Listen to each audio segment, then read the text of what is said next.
오늘 하나님께서 주신 말씀입니다. 구약성경 예레미야서 15장 1절에서부터 9절까지 말씀입니다. 구약성경 예레미야서 15장 1절에서부터 9절까지 말씀, 제가 한 절, 여러분이 한 절, 마지막 9절은 합독하도록 하겠습니다. 제가 먼저 읽겠습니다. 여호와께서 내게 이르시되 모세와 사무엘이 내 앞에 섰다 할지라도 내 마음은 이 백성을 향할 수 없나니 그들을 내 앞에서 쫓아내보내라. 그들이 만일 내게 말하기를 우리가 어디로 나아가리요 하거든 너는 그들에게 이르기를 여호와께서 이와 같이 말씀하시니라. 죽을 자는 죽음으로 나아가고 칼을 받을 자는 칼로 나아가고 기근을 당할 자는 기근으로 나아가고 포로될 자는 포로됨으로 나아갈지니라 하셨다 하라. 여호와의 말씀이니라. 내가 그들을 네 가지로 벌하리니 곧 죽이는 칼과 찢는 개와 삼켜 멸하는 공중의 새와 땅의 짐승으로 할 것이며, 유다 왕 히스기야의 아들 므낫세가 예루살렘에 행한 것으로 말미암아 내가 그들을 세계 여러 민족 가운데에 흩으리라. 예루살렘아 너를 불쌍히 여길 자 누구며 너를 위해 울 자 누구며 돌이켜 내 평안을 물을 자 누구냐. 여호와께서 이르시되 내가 나를 버렸고 내게서 물러갔으므로 내게로 내 손을 펴서 너를 멸하였노니 이는 내가 뜻을 돌이키기에 지쳤음이리로다. 내가 그들을 그 땅의 여러 성문에서 키로 까불러 그 자식을 끊어서 내 백성을 멸하였나니 이는 그들이 자기들의 길에서 돌이키지 아니하였음이라. 그들의 가부가 내 앞에 바다 모래보다 더 많아졌느니라.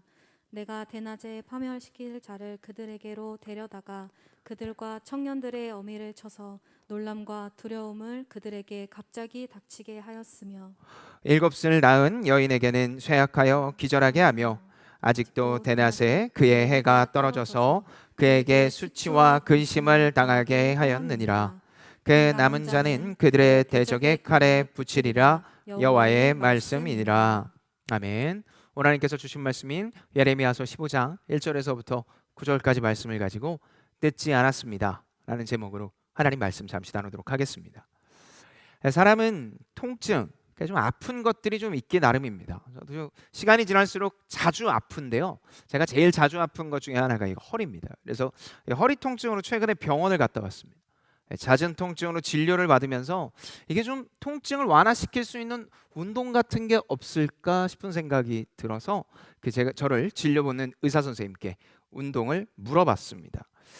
허리가 자주 아프니까 전반적으로 균형을 찾는 운동을 좀 고민하던 중에 수영이 좋지 않을까 싶어서 제가 수영이 어떨까요? 라고 제가 물어봤죠. 개인적으로 저는 한 10여 년 전에요, 습관성 어깨 탈골로 이제 수술을 받았습니다. 22살 때 습관성 탈골이 일어났고 한 10년 정도 그렇게 있다가 수술을 받고 10여 년 정도 이제 시간이 지났습니다. 그래서 사실 수영하고는 친하지는 않습니다. 사실 여러분한테 고백하지만 저는 물은요, 마시는 거 사우나 빼고는 다 싫어합니다. 특별히 바닥에 닿지 않는 물에 들어간다는 건 이건 상상할 수도 없는 일입니다. 그래서 저는 바다를 모래만 밟아요. 바다는 물에 들어가는 게 아니라 모래를 밟으러 들어간다고 생각을 하고 있습니다. 그런데 제가 이사한 집 앞에 수영장이 있더라고요. 왜 그런 거 있잖아요, 앞에 수영장이 있으니까 수영을 좀 한번 해볼까 싶은 생각. 그리고 저희 아내가 추천도 하고 의사한테 확인을 받고 수영을 해야 되겠다 싶은 생각을 가지고 물었습니다. 선생님, 제가 수영을 하면 어떨까요? 그 선생님이요, 저를 한 3초 정도 이렇게 뚜렷이 보시더니 딱 한마디를 하시더라고요. 목사님이 하실 수 있는 수영은 아쿠아로빅밖에 없습니다. 여러분, 아쿠아로빅 아세요? 이렇게 허리 정도 되는 물을 하고요, 이렇게 박수 치면서 왔다 갔다 하는 모습. 네, 그 모습, 그것밖에 제가 할 수 있는 수영은 없다고 이야기를 하시더라고요. 그래서 내가 그 얘기를 들었는데요, 당황함과 동시에 살짝 서운함이 느껴졌습니다. 서운함을 눈치채셨는지, 목사님 다른 운동 있잖아요, 목사님 자전거도 좋아하시고 달리기도 좋아하시니까 그거 하세요 라고 약간 어색하게 웃으면서 분위기를 마무리했습니다. 병원을 나오면서요, 제가 생각이 들더라고요. 왜 거기서 서운한 감정이 들었을까? 선생님이 분명히 맞는 얘기를 했어요. 힘겹게 수술까지 받았는데 수영하다가 어깨 또 빠져서 힘들지 말고 달리기나 자전거 하라는 아주 좋은 이야기를 하셨는데 저는 그거에 감사한 게 아니라 서운함이 느껴지더라고요. 왜 서운했을까라고 하니까 결국 박탈감. 나는 수영이란 거를 못하는구나라는 박탈감이 느껴졌기 때문입니다. 자, 그럼 거기서 박탈감이구나라는 것이 아니라 그럼 왜 박탈감이 느껴졌을까라고 재차 생각하자 이것의 끝은 결국 마음의 신호였음을 알게 됐습니다. 여러분이 저를 어떻게 볼지 모르겠지만 저는 비교적 모든 것들에 선명하려고 하는 편입니다. 원래 그렇지 않았어요. 묻어냈고요. 좋은 게 좋은 스타일이었습니다. 그런데 제가 신학을 하고 또 이제 분석 심리를 공부를 하면서 굉장히 선명해졌습니다. 그러니까 잘못된 건 고치려고 해요. 의문이 드는 건 물어봅니다. 그리고 해결책을 도출하려고 하는 편이죠. 그렇게 생각을 하면서 행동을 하다 보니까 선명함이 지나칠 때가 있어요. 선명함이 지나치니까 의로워지려고 하더라고요. 의로움이 강해지니까요. 어떻게 되냐면 나는 남들과 달라. It's different. 이렇게 계속해서 생각하다 보니까 나를 어떻게 밀어붙이냐면 압박감으로 밀어붙이고 있었습니다. 그러니까 스스로가 스스로를 괴롭히고 있었습니다. 목사야. 그리고 난 남들보다 달라. 나는 그래도 이렇게 선명하게 고칠 수 있는 힘을 가지고 있어 라고 이야기를 하면서 스스로를 계속 압박했고 압박에 압박을 이기지 못해서 스스로가 스스로 괴롭히다 못해 이제는 못하겠다 라는 마음의 신호. 그러니까 지금 그것 말고 다르게 좀 풀어가야 돼 라는 마음의 신호가 스스로에게 주어졌다라는 겁니다. 시간과 지리적으로 그래서 가까운 수영을 원했지만 사실은 안 되게 된 거죠. 그래서 내 안에 그 박탈감, 그래서 그 마음의 신호를 깨닫고 요즘은 일상 속에 틈틈이 자전거도 타고 하면서 조금씩 제 마음의 신호에 반응하고 있습니다. 마음의 신호, 좀 더 선명하게 이야기하면 신호. 이것은 개인적인 내용일 수도 있지만 사실 우리 모두에게도 마찬가지로 적용할 수 있습니다. 삶에 여러 가지 신호들이 있습니다. 예를 들면요, 여러분도 마찬가지겠지만 구내염. 구내염에 걸리면 이 입안에 헐기도 하죠. 그게 무슨 사인이에요? 몸에 비타민이 떨어졌다는 거고 잠이 부족하다는 겁니다. 그런데 그 신호를 무시하면 어떻게 됩니까? 계속해서 그렇게 살다 보면은 쓰러집니다. 솔직히 더 큰 병에 걸리게 되죠. 이것을요, 어디로 확장시켜서 볼 수 있냐면 하나님과의 관계로 확장시켜 볼 수 있습니다. 하나님은 당신이 가장 사랑하는 인간에게 끊임없이 신호를 주십니다. 다양한 신호를 주시지만 사실 깨달으면 다행이고 그렇지 않으면 어려워지는 게 사실입니다. 우리가 읽은 이 본문이 바로 그와 같은 내용입니다. 오늘 본문에서 하나님께서는 중보기도하고 있는 예레미야의 이야기로 그것에 답하고 계십니다. 특별히 그 기도에 어떻게 답하시는지, 그리고 하나님의 답변의 의미는 무엇이며 2021년 오늘을 살아가고 있는 우리에게 주시는 의미가 또 무엇인지 알아갔으면 좋겠습니다. 그로 말미암아 이 은혜를 깨달아 성도에게만 주시는 사인이, 그리고 영적으로 귀가 열려 하나님과 깊은 관계에 들어가는 우리들의 삶이 되기를 바랍니다. 오늘 본문 1절에서부터 2절 말씀을 제가 다시 한번 읽도록 하겠습니다. 예레미야서 15장 1절에서부터 2절까지 말씀입니다. 여호와께서 내게 이르시되 모세와 사무엘이 내 앞에 섰다 할지라도 내 마음은 이 백성을 향할 수 없나니 그들을 내 앞에서 쫓아내보내라. 그들이 만일 내게 말하기를 우리가 어디로 나아가리요 하거든 너는 그들에게 이르기를 여호와께서 이와 같이 말씀하시니라. 죽을 자는 죽음으로 나아가고 칼을 받을 자는 칼로 나아가고 기근을 당할 자는 기근으로 나아가고 포로될 자는 포로됨으로 나아갈지니라 하셨다 하라. 외세에 강한 압박과 내부의 부패함으로 찌든 남유다의 모습이 계속해서 그려지고 있습니다. 오늘 본문은요, 여호야김이라는 왕이 다스리던 시대입니다. 요시야 왕의 두 번째 아들인데요, 아버지는 굉장히 정의로운 왕이었어요. 그리고 하나님 앞에서 꽤 괜찮은 왕으로 평가받았죠. 근데 아들은, 심지어 이 둘째 아들은 달라도 너무 달랐습니다. 이 남유다의 남서쪽에 있는 애굽이 흥왕하자 애굽의 신을 모셨어요. 그리고 폭정을 저질렀습니다. 예레미야가 전한 하나님의 말씀을요, 두루마기로 가져온 걸 다 태워버릴 정도였어요. 그리고 심지어 무척 사치스러워서 백성들의 세금을 짜내서 자신들이 먹고 마시며 그리고 쓰는데 모두 사용했습니다. 그런 왕이 다스리고 있었으니 신하들은 당연히 부패했고 나라는 점점 하나님과 멀어져만 갔습니다. 그렇게 지내던 중 애굽이 바벨론에 의해서 멸망을 당합니다. 내 편이라고 생각했던 애굽이 다른 나라에 의해서 멸망을 당하자, 야, 이제 우리는 어떻게 해야 되지? 우리는 누구를 따라야 되지라고 깊은 고민을 하기 시작했습니다. 그런 모습을 본 예레미야는 너무너무 안타까웠어요. 자신들이 사랑한 이 민족이 하나님과 거리를 띄우고 하나님의 뜻과 전혀 다른 길을 걸어가자 너무너무 안타까워서 그들을 대신해 하나님 앞에 이렇게 이야기를 합니다. 예레미야서 14장 21절의 말씀입니다. 주의 이름을 위하여 우리를 미워하지 마옵소서. 주의 영광의 보좌를 욕되게 마옵소서. 주께서 우리와 세우신 언약을 기억하시고 패하지 마옵소서. 하나님께 간청합니다. 하나님, 그러니까 이 백성 제발 놓지 마소서라고 간청을 합니다. 그 간청함의 답이 오늘 이 본문입니다. 하나님은 그런 예레미야를 통해 뭐라고 이야기를 하십니까? 모세나 엘리야가 간청해도 안 된다. 너의 간청이 부족해서도 아니라 모세와 엘리야가 아무리 간청해도 안 된다. 모세와 엘리야가 누굽니까? 당대 이스라엘 백성이 생각하는 영적인 최고의 지도자이자 상징적인 인물입니다. 그렇게 대단한 지도자가 와서, 다시 올 수도 없지만 와서 이야기해도 안 된다라는 이야기. 다시 말해 절대로 안 돼. 절대로 누군가의 대신으로 그들의 죄가 사해질 수 없어 라고 이야기를 하십니다. 그들에게 남겨진 건 그래서 전쟁뿐이며 그들에게 주어진 건 전쟁의 비참한 결과뿐이라고 이야기하십니다. 여러분, 이스라엘은요, 전쟁에 특화된 민족이 아닙니다. 전쟁에 능한 민족 앞에서는요, 언제나 벌벌 떠는 민족. 가나안 정탐을 이 민수기를 보면 통해서도 우리가 이것이 얼마나 이스라엘 백성이 전쟁에 능한 민족 앞에 벌벌 떠는지 알 수 있는데요. 가나안 정탐을 12명의 정탐꾼이 갔다 오죠. 근데 거기에 아낙 자손이라고 크게 강해 보이는 사람들이 있자 그들은 곧바로 두려워 떱니다.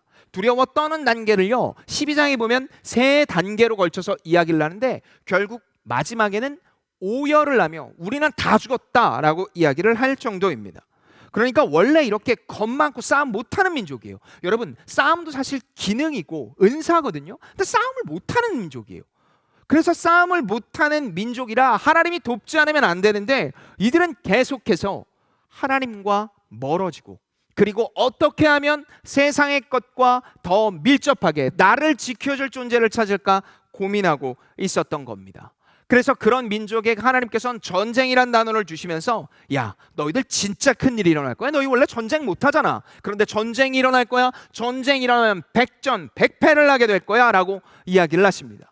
이어지는 본문 3절에 보면 여호와의 말씀이니라 내가 그들을 네 가지로 벌하리니 곧 죽이는 칼과 찢는 개와 삼켜 멸하는 공중의 새와 땅의 짐승으로 할 것이며 라고 이야기를 합니다. 뒤에서 계속해서 나오겠지만 하나님께서는 그 전쟁의 결과가 네 가지의 벌로 나타낼 거다라고 이야기를 하십니다. 전쟁의 결과, 참혹한 결과가 일어나게 될 것인데 이것이 어떤 일입니까? 인간이 제어할 수 없는 영역, 역병, 전투, 날씨, 포로처럼 이스라엘 백성들의 열심과 노력으로 더 이상 제어할 수 없는 것들로, 그러니까 너희들이 지금 인간의 힘에 의지해서 살았지만 결국 너희들이 제어할 수 없는 힘으로 나 여호와 하나님이 진짜 여호와라는 것을 너희 앞에 보여줄 것이다. 고대 근동의 미풍양 속에 거스르는 이 행위, 개가 핥고 저주받았다라고 이야기를 하는 것들로 너희들에게 보여질 것이다. 인간적인 생각으로 나를 떠난 너희 모두가 이제 어떤 결과를 맞이하게 될지 너희 두 눈으로 보게 될 것이다 라고 이야기를 합니다. 그리고 이어지는 본문 5절에 그것들이 현실로 이렇게 드러납니다. 우리 다 같이 한 목소리를 들어가겠습니다. 예레미야서 15장 5절입니다. 시작. 예루살렘아, 너를 불쌍히 여길 자 누구며 너를 위해 울 자 누구며 돌이켜 내 평안을 묵을 자 누구냐. 예루살렘아, 너를 불쌍히 누가 여기겠냐, 누가 울겠냐, 누가 괜찮냐라고 이야기할 아무도 없다는 거예요.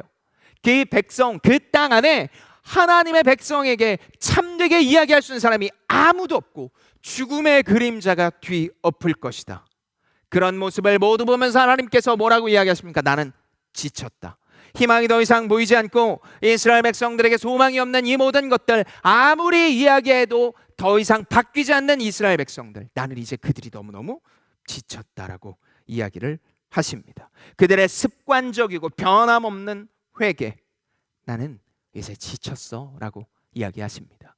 6절에 이 지쳤다라는 단어는요, 히브리어로 슬프다라는 뜻을 가지고 있습니다. 그러니까 그들의 모습을 보면서 화가 나고 너무너무 힘든, 그런데 그 모든 감정이 슬프다라는 단어로 표현이 되어지고 있는 겁니다. 하나님께서요, 이스라엘 백성들이 하나님과 거리를 띄우고 그들 마음대로 살아가고 있는 모습을 보면서 너무너무 슬퍼하셨습니다. 그리고 읽지는 않겠지만 8절에서부터 9절까지 말씀을 통해 놀람, 두려움, 기절 등의 표현을 하시며 하나님의 슬픔이 현실로 드러나는 모습을 보이고 있습니다.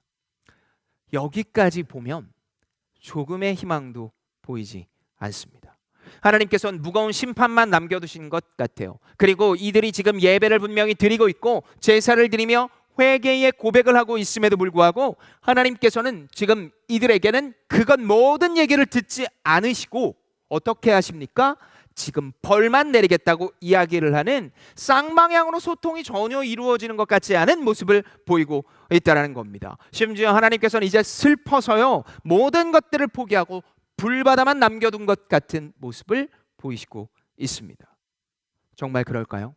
하나님께서는 이 본문 안에 당신의 뜻과 사랑은 이제 다 배제하고 공의만 드러내시며 사랑은 이제 드러내시고 있는 걸까요? 아닙니다.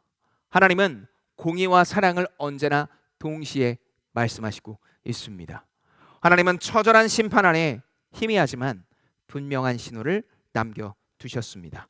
그것이 바로 오늘 본문 4절의 말씀입니다. 유다 왕 히스기야의 아들 므낫세가 예루살렘에 행한 것으로 말미암아 내가 그들을 세계 여러 민족 가운데 흩으리라. 최악의 왕이라고 꼽히는 왕이 므낫세입니다. 그 므낫세를 언급하시고 있습니다. 조금 의아하지 않습니까? 여러분, 다른 안 좋은 왕들도 굉장히 많아요. 므낫세가 조금 더 안 좋기는 한데요, 므낫세 정도로 안 좋은 왕도 굉장히 많아요. 그런데 다른 수많은 왕이 아니라 므낫세를 콕 집어서 하나님께서 이야기하시고 있어요. 왜냐하면 므낫세는 하나님 앞에 되돌린 경험이 있기 때문입니다.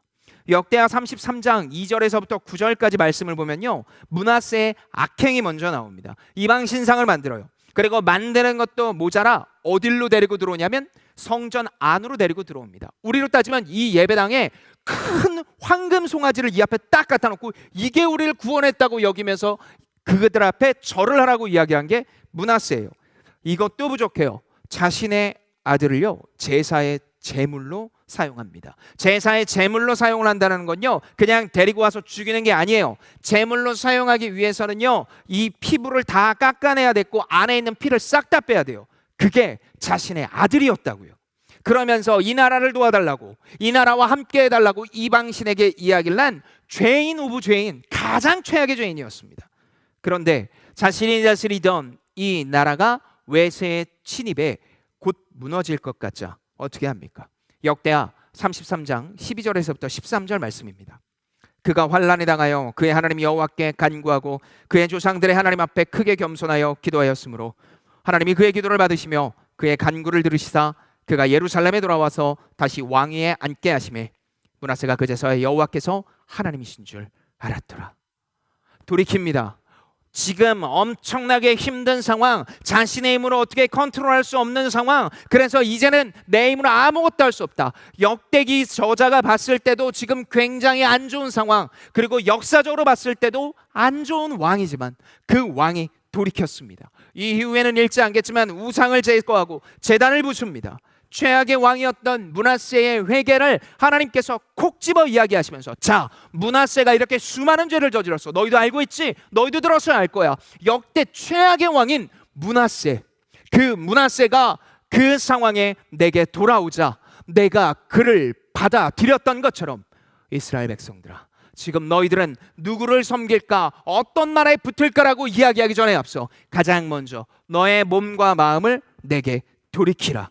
가장 먼저 죄를 고백하며 하나님 도우소서라는 그 믿음의 고백이 너희들의 입술 속에 있어야 된다라고 말씀하시고 있습니다.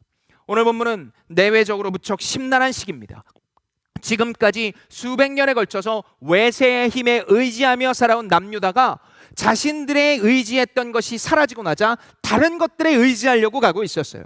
그런데 하나님께서는 어떻게 하면 좋겠냐라고 이야기를 하는 그들을 향해 무엇이 중요한 게 아니라 너의 마음이 중요하다고 이야기를 하시며 나 여호와 하나님께 몸과 마음을 돌이켜 나를 따르라고 이야기를 하고 있습니다. 내부적으로 불안감이 최고조에 이르는 바로 그때 하나님께서는 방법을 이야기하시는 것이 아니라 돌이킴을 이야기하시고 있습니다. 이것이 하나님의 확고한 의지입니다. 하나님께서 처음으로 이스라엘 백성을 선택하시고 구원해서 인도하시면서 끊임없이 이야기를 하십니다. 너희 전쟁 못해, 너희 싸움 잘 못해, 너희 기술도 없어, 힘도 약해. 근데 내가 너희하고 함께 할 것이다. 내가 너희와 함께 할 것이기에 나를 믿는 자, 나를 따르는 자에게 약속한다. 너희들이 내 백성이 되고 이 땅에서 사라지지 않고 흥왕하게 될 것이다. 하나님께서는 바로 그렇게 언약 백성으로서 이스라엘 백성들을 선택하시고 약속하며 책임지시고 인도하고 있습니다. 그리고 이것은 2021년 6월을 살아가고 있는 오늘 우리에게도 동일하게 하시는 말씀입니다. 많은 사람들이 코로나로 말미암아 하나님과 관계가 멀어졌다라고 이야기를 합니다. 하나님과 진실한 관계를 맺기보다 이전의 관계 그리고 이전의 모습을 가지고 우려먹는 모습들, 바로 그런 하나님과의 관계가 어색해진 사이가 당연한 것처럼 여겨지는 시대에 우리가 살아가고 있습니다. 여러분이 제일 싫어하는 부류가 어떤 부류입니까? 사람들의 부류 중 제일 싫어하는 부류, 사실 꼰대 아닙니까? 요즘 우리가 편하게 생각하는 말로 꼰대나 있으면 너무너무 힘들잖아요. 라떼는 말이야, 과거의 영광을 이야기를 하면서 야, 나 때는 이랬어 라고 이야기하는 사람 여러분 싫어하잖아요. 그런데 여러분 다 차치하고 여러분 신앙에 여러분을 한번 대입해 보세요. 나는 말이야 예전에 라고 이야기를 하면서 과거의 영광에 우리가 취해 있지는 않습니까? 영적인 꼰대의 모습이 우리의 모습은 아니냐라는 겁니다. 잊지 마십시오. 영적인 꼰대 싫어한다고 아니라고 이야기를 하면서 그 모습이 내 모습으로 보일 때 하나님께서는 슬퍼하고 계십니다. 또한 동시에 잊지 마십시오. 아직 늦지 않았습니다. 영적인 꼰대처럼 뒷짐지고 어디로 가야 되나 우물쭈물하면서 과거의 영광에 취해 있는 모습, 그 모습은 이제 버릴 때입니다. 하나님 앞에 돌아올 때입니다. 하나님께서 오늘 우리에게 호흡을 주신 이유이며 해를 뜨게 하시고 그리고 다시 달을 뜨게 하시는 이유입니다. 하나님께서 우리를 향해 이야기하시는 단 하나, 내가 영적으로 언약 백성으로 삼은 너희가 이제는 몸과 마음을 돌이켜 나와 함께 하자. 코로나 시기에 많은 어려움을 겪고 있습니다. 특별히 우리는 영적인 상실감을 가지고 살아가죠. 하나님과 멀어져 버렸어요. 근데 여러분, 하나님이 멀어졌어요? 하나님이 여러분 보고 나하고 더 이상 같이 하지 말자고 그랬어요? 아니에요. 우리가 멀어진 거예요. 하나님은 계속해서 그 자리에 있는데 우리가 멀어진 거예요. 그러니까 모든 잘못은 어디에 있어요? 우리한테 있는 거예요. 심지어 우리의 신앙의 근간을 어디에 두고 있었습니까? 우리 사실 편하게 얘기하면 교회 나오는 것, 조금 더 하면 봉사하는 것에 신앙의 모든 것을 두고 있지 않았습니까? 교회를 나오면, 봉사를 하면 이제 내가 하는 것 모든 것이 신앙이 괜찮을 거라고 증명받는 일이라고. 오늘 본문에서 이야기하고 있는 이스라엘 백성들이 내가 회개했다고, 제사를 드렸다고, 피를 흘렸다고 이야기를 하면서 우리는 괜찮을 거라고 얘기하는 것과 똑같은 모습을 우리가 보이고 있는 것 아니냐라는 겁니다. 여러분 기억하십시오. 행위는 믿음과 연결되지만 그것이 곧 모든 것들을 증명해내지는 못합니다. 신앙의 모든 이것들이 열매가 아니라는 겁니다. 그렇게 우리가 가장 먼저 기억해야 될 것이 있습니다.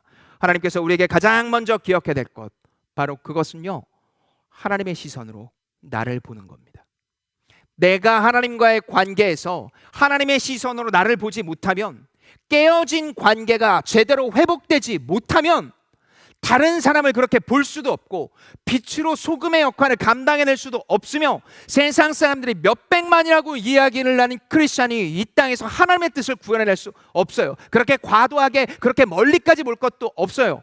여러분의 삶에 있어서 여러분이 크리스찬이란 걸 알면 사람들이 당연하다고 여깁니까? 놀랍니까? 대부분의 사람들이 내가 교회 다닌다라고 이야기를 하면서 감정을 격화시키고 표현을 떨어뜨리지만, 내가 하나님의 자녀라고 이야기를 하면요, 사람들 되게 놀래요. 왜요? 왜 그렇게 놀래요? 교회 다니고 봉사하는 게 크리스찬의 모든 거라고 생각했으니까. 그러면서 믿음 없다고 이야기를 하며 내가 이미 예수 그리스도를 믿음으로 말미암아 하나님의 다스림 안에 있고 하나님께서 나를 영광되게 접붙임 받아 연합된 자로 부르셨는데 하나님의 그 믿음과 하나님의 복음 따위는 다 뒤로 물러쳐놓고 내가 나를 보고 싶은 만큼 세상이 나를 보고 싶은 것만큼 보면서 그렇게 하나님을 원망하면서 세상과 똑같은 길을 걸어가고 있었으니까. 사랑하는 여러분, 잊지 마십시오. 하나님은 우리를 향해 끊임없이 이야기하신 것 하나는 내가 너를 사랑한다. 여러분, 돌이킨다는 건요, 여러분이 막 스스로를 때려서 그렇게 하나님 앞에 막 가는 게 아니에요. 돌이킨다는 건 하나님의 시선으로 나를 바라보는 겁니다. 하나님께서 나를 접붙여서 연합됨으로 말미암아 하나님의 자녀로 양자로 삼으셨습니다. 책임지시고 인도하신다라고 여기셨어요. 그러니까 자꾸 못하는 게 아니라 우리의 삶의 인도하심에 아멘으로 화답하며 하나님의 시선으로 나를 바라보고 그래서 그 자유함과 기쁨을 누려가는 삶, 그것을 누구에게 맡기셨습니까? 교회에 맡기셨으며 성도가 그 복음을 알리는 것. 내가 너무 좋으니까 그것을 알리고 내가 너무 좋으니까 알린 사람이 또 알려서 영적으로 복음으로 하나 되게 하는 것, 그것이 교회의 갈 길이며 우리가 가야 할 방향이라고 이야기하시고 있습니다. 사랑하는 JP풀 여러분, 지금 이스라엘 백성들은 제사를 드렸습니다. 피를 흘렸습니다. 끊임없이 그들은 하나님 앞에 선다고 이야기를 하며 계속해서 나아갔습니다. 그러나 하나님은 이들에게 하신 이야기 딱 하나, 너희들은 패배할 거다. 너희들은 너희들이 컨트롤할 수 없는 영역의 모든 것들을 통해 너희들은 망하게 될 거다라고 이야기를 하십니다. 그렇게 하신 이유는 딱 하나, 바로 마음의 중심 때문입니다. 그들의 마음의 중심을 보시기 때문이며 이것은 그들이 참석하고 행동하기보다 그들이 진정한 믿음의 모습을 보이지 않았기 때문입니다. 하나님과 관계가 회복되어 스스로를 볼 수 있어야 됩니다. 세상은 끊임없이 우리에게 이야기를 하죠. 뭐라고 이야기를 합니까? 너 그렇게 살면 안 돼. 지금 그럴 때가 아니야. 이걸 못하잖아. 제가 여러분에게 편하게 한번 물어볼까요? 여러분, 지금 3분 동안 제가 시간을 만약에 드리고 있었요, 여러분이 못하는 거, 잘못하는 거 꼽으라고 그러면요, 아마 10가지도 넘게 꼽을 수 있을 겁니다. 그럼 똑같은 시간을 두고 여러분 뭐 잘해요? 라고 물어보면 그때부터 엄청 고민해요. 왜냐하면요, 우리가 잘한다라는 건 비교를 하기 때문이에요. 내가 남들과 비교해서 이걸 더 잘해라는 게 잘하는 것처럼 느끼는 거예요. 피라미드를 세워놓고 꼭지점에 내가 서야 이게 진짜 잘하는 거야 라고 생각하는 거예요. 아니에요. 잘하는 건요, 하나님이 잘한다고 여겨주시는 것. 다시 말해 하나님께서 천지를 창조하시어 우리를 만드시고 지금까지 인도하시고 계속해서 가고 있는데 내가 하면서 기쁜 거, 그게 잘하는 거예요. 내가 쟤보다 노래를 못해? 그래서 제가 더 잘하고 내가 더 못해. 그러니까 나는 못하는 거야가 아니라 하나님께서 주신 그 방향 안에, 그리고 그 영역 안에서 내가 그것을 기쁨을 하면 그게 잘하는 거예요. 이게 복음의 근간입니다. 이 모든 것들을 허용하시고 이 모든 것들을 인도하신 하나님께서 우리에게 이야기하시는 게 이거예요. 세상이 너를 계속해서 핍박하지, 더 잘해야 된다고, 돈은 더 많아야 돼, 이뻐야 돼, 잘생겨야 돼, 이런 사람하고 해야 되지 않겠어, 이걸 잘해야 되라고 끊임없이 우리에게 푸시를 하고 있어요. 그럼 우리는 그걸 그대로 받아들이죠. 그런데 하나님이 이야기하세요. 그게 잘하는 게 아니야. 그게 아니야. 세상은 나를 보고 예민하대요. 아니요, 디테일한 거예요. 세상은 우리를 향해서 답답하대요. 아니요, 묻어난 거예요. 하나님이 우리를 그렇게 지으셨어요. 그런데 묻어난 사람이 자꾸 예민하게 가려고 그래요. 안 맞는 옷을 입으니까 불편해요. 어색해요. 관계가 깨지는 거예요. 여러분, 묻어난 사람은 묻어나게 사는 거예요. 하나님이 그렇게 만들었어요. 자꾸 그거 가지고 동전의 양면처럼 안 좋은 것만 보는 그 모습, 내가 너를 양자로 입양해서 연합하여서 내가 너를 책임진다고 이야기하는 하나님 앞에 아니라는 모습, 그거요, 여러분 절대 겸손 아니에요. 교만이에요. 하나님이 만든 모습 앞에 계속해서 아니라고 이야기를 하면서 하나님 내가 그럴 리 없어 얘기하는 거 겸손 아니라 교만이라고요. 죄예요. 그러니 여러분, 지금 이 시간부터 이 공동체가 가야 될 길은요, 말씀 앞에 스스로 위로받는 자. 여러분, 말씀 앞에 스스로 위로받기 위해서는요, 여러분이 지금부터 24시간 내내 성경 공부를 한다고 위로가 되지 않아요. 성경 공부가 여러분을 위로해 주지 않는다고요. 말씀 앞에 위로를 받기 위해서 가장 먼저 필요한 게 바로 믿음입니다. 죄 사함으로 말미암아 하나님께서 만들어 주신 그 정체성을 완전히 회복하고 세상에서 이 정체성을 끊임없이 공격할 때 하나님의 시선으로 스스로를 바라보며 그것으로 말미암아 자유한 자가 수고하고 무거운 짐진 모든 것들을 벗어내고 내가 가볍고 능히 질 수 있는 짐만 가지고 갈 때 성령께서 함께 하시며 또한 동시에 이 땅에 깨어진 관계를 그걸로 회복하게 되는, 그래서 이 땅에 정말 하나님 나라 백성으로 계속해서 하나님의 나라가 흥왕하게 되는 것을 보는 것, 그것이 우리의 길이에요. 그래서 직업이 있는 거고요, 그래서 학교 다니는 거고요, 그래서 잘하는 게 있는 거예요. 그런데 우리는 끊임없이 비교하며 아니라고 하잖아요. 사랑하는 여러분, 하나님은 오늘 우리에게 끊임없이 이야기하시는 것이 바로 이겁니다. 하나님의 시선으로 여러분을 바라보십시오. 하나님이 자녀 삼아 주셨습니다. 자녀 삼은 자를 하나님께서 인도하시고 함께 하신답니다. 그러니 하나님이 던진 이 로프를, 믿음의 로프를 잡고 있기만 하면 됩니다. 그런데 어느 사이에서부터인가 우리 안 하잖아요. 뭔가 열심히 해야 될 것 같잖아요. 피를 흘려야 될 것 같잖아요. 아니에요. 하나님 원하시는 건 그런 게 아니에요. 많은 사람들이 섬기면서 지치죠. 많은 사람들이 지칩니다. 저도 지칠 때가 있어요. 그런데 지칠 때 지치면 안 하는 게 답인 것 같아요. 정말 아이러니하게도 한 6개월 지나면 또 하고 싶어요. 그런데 6개월 지나면 또 지쳐. 여러분, 이 지침과 일함이 자꾸 반복이 되는 이유는요, 우리의 일상 속에 섬김과 그리고 이 행함의 목적이 하나님의 시선으로 나를 바라보고 그 기쁨을 동력으로 하고 있지 않기 때문입니다. 저 전도사님이, 저 목사님이, 저 사람들이 꽤 괜찮은 사람으로 계속해서 인정받았으니 그걸 유지하고 싶은 마음, 세상의 시선과 똑같은 모습으로 교회 안에서 있기 때문에 우리 교회 안의 섬김이 세상과 똑같은 겁니다. 그래서 하나님의 복음, 하나님 나라의 복음이, 하나님의 다스림으로 말미암아 시작된 이 하나님 나라의 복음이 우리 안에 있어야 됩니다. 이 시간 찬양하며 기도할 텐데요, 여러분 늦지 않았습니다. 지금 이 시간부터 하나님 앞에 기도함으로, 그리고 하나님 앞에 간절히 고백함으로 세상의 시선이 아닌 하나님의 시선을 느끼며 스스로를 바라볼 수 있게 해달라고 기도하며, 또한 이 땅에서 이것을 선포하며 살아가는 우리들이 되기를 예수님의 이름으로 축복합니다.